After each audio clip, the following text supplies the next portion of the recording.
here in the US, there's a big sigh of relief as we're on the heels of what has just been passed, which is the One Big Beautiful Bill, huge legislation that the Trump administration and Congress has been able to meet that deadline as they set forth at the very beginning of the year. And what that means is there's some corporate clarity and certainty moving forward.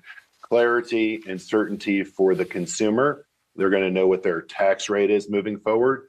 But on the business side, there's clarity and incentives for businesses, large and small here in the US, to unleash animal spirits by some of the incentives built into the bill. If you look at the Trump administration right away, they started out with the tariff talk versus the bill talk. That was a changeover from the first Trump administration on their first term. They were able to successfully, again, get the bill passed, but now it's tariffs are back on. Didn't even wait 24 hours before really getting back to the table and seeing what deals can be made with what countries.